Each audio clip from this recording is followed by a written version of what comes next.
Good morning, darling. How was your sleep? Honey, relax. I'm not here to hurt you. I know this is a little scary, having some stranger greet you when you first wake up. But give me a moment to explain, and I'm sure it'll make sense to you. It always does.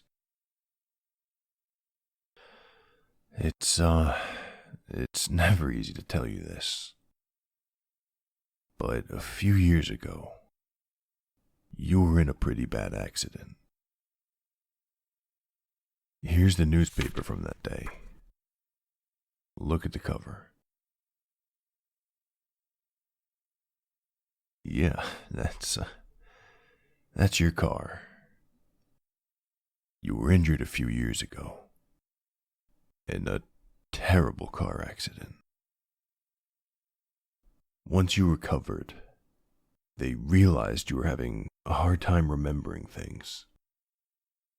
And eventually, they diagnosed you with short-term memory loss. You relive the same day, over and over again, never able to remember what happened the day before. I understand it. It's okay if you're a little suspicious. Some days you take it pretty well, and others, not so much. Here, let me show you this video on my phone.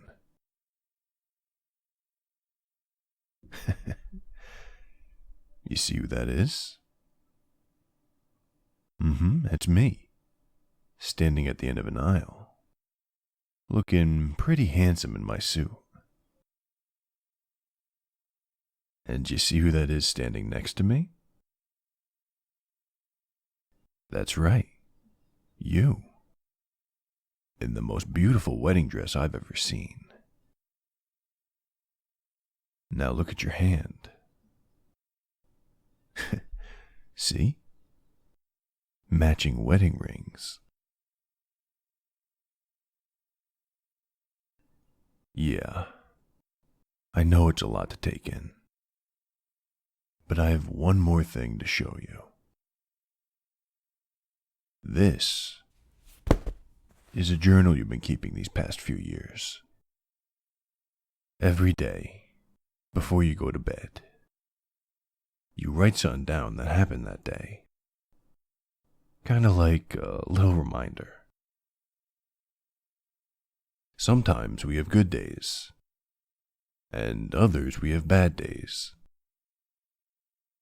But no matter what, they always get written down in that journal. Do I do this every morning? Yeah, I do. Most of the time, I greet you in person. But if I'm busy somewhere else, I always leave you a video. Does it bother me having to remind you every morning? Oh, honey, this is nothing compared to when we were dating. After our first date, when you woke up the next morning and saw me in your bed, you absolutely freaked out.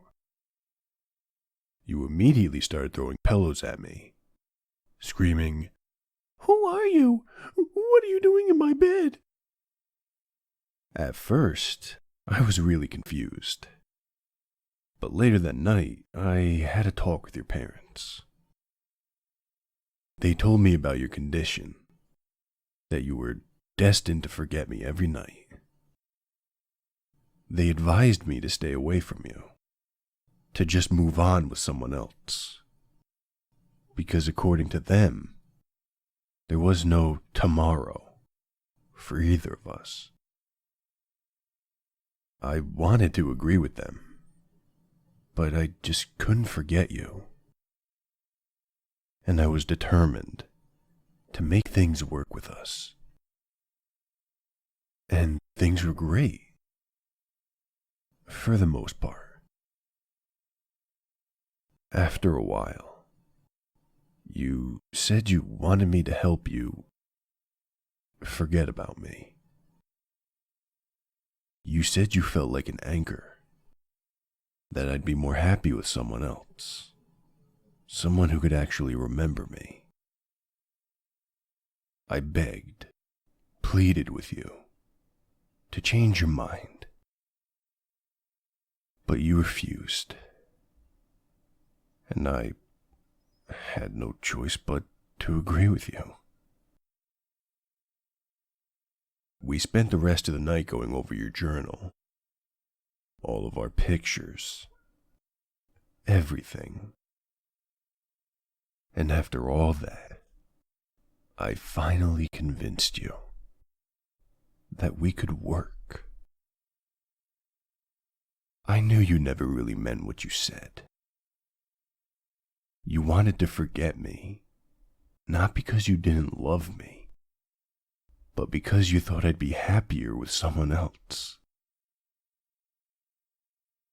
Honey, you were the woman of my dreams, and the only way I could ever live a happy life is with you.